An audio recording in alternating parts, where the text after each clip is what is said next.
The silent void of the midnight sky suddenly fractures. A streak of emerald light does not just glow, but carves a jagged shape into the atmosphere. It is the Fehu rune, burning with the intensity of a dying star. Seconds later, a second symbol appears, spinning violently before smoothing into a rhythmic glide, joined by dozens of glowing sigils that transform the darkness into a canvas of ancient power. Introduction. The night sky has long been a source of wonder and a repository for human myths. Usually the stars remain fixed, cold, and distant. However, imagine a world where the very alphabet of the ancients descends from the heavens. This is the dance of light, a phenomenon where the elder Futhark runes do not merely exist as static carvings on stone, but as living entities made of pure, ethereal energy. They mimic the behavior of the Aurora Borealis, shifting and flowing across the horizon, yet they carry a weight of meaning that the natural northern lights do not possess. This intersection of minimalism and mysticism creates a visual language that speaks directly to the soul, stripping away the clutter of the modern world to focus on the raw essence of light and symbol, the awakening of the symbols. As the darkness deepens to a perfect ink-black matte, the first signs of movement begin. There is no sound, only the visual vibration of the air. A single point of light expands, stretching into the Thurisas rune. It does not flicker like a candle, it pulses like a heartbeat. The edges of the symbol are soft, blurred by a ghostly luminescence that resembles the solar wind. Soon, more characters emerge from the shadows of the cosmos. Ansus, Raido, and Genas begin to drift upward from the horizon, their movements fluid and liquid. The beauty of this display lies in its simplicity. There are no clouds, no mountains, and no distracting landscapes. The viewer is suspended in a minimalist vacuum where only the light and the dark exist. The runes do not collide, they orbit one another in a complex gravitational ballet. When two symbols pass close to each other, their colors bleed together, shifting from a vibrant neon green to a deep celestial violet.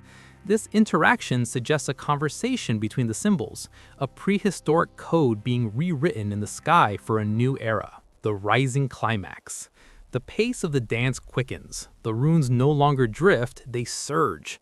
They begin to trail long ribbons of light behind them, much like the curtains of a traditional aurora. These ribbons are composed of thousands of tiny, microscopic glowing particles that shimmer as they catch the imaginary wind of the upper atmosphere. The sky becomes a tapestry of flowing geometry. The Gebo rune crosses paths with Wunjo, creating a momentary flash of brilliant white light that illuminates the entire celestial dome. This is the height of the celestial performance.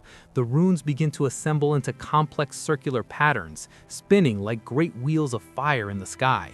The minimalist background serves to amplify the scale of the movement. Without the reference of trees or buildings, the runes appear massive, spanning miles of the atmosphere. They twist and turn, flipping over themselves in a three-dimensional display of light.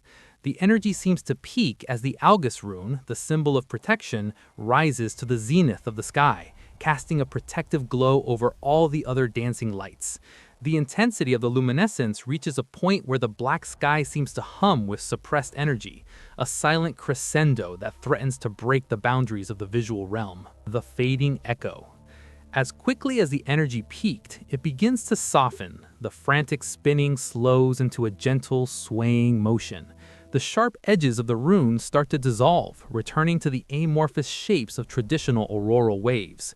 The brilliant greens and purples fade into a soft, ghostly teal.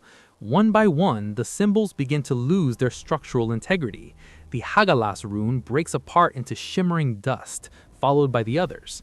The sky does not return to darkness immediately. Instead, a faint glow remains, a memory of the ancient language that just occupied the space. The minimalist void returns to its resting state, but the atmosphere feels changed, heavy with the history of the symbols that graced it. The last remaining spark, a tiny fragment of the Dagas rune, representing the dawn, hangs in the air for a final moment before blinking out. Conclusion. The dance of light is more than a visual spectacle. It is a bridge between the ancient past and a minimalist future. By stripping away the context of the earth and focusing solely on the interaction between the dark sky and the glowing runes, the essence of these symbols is rediscovered. They are not just letters, they are forces of nature, translated into the medium of light.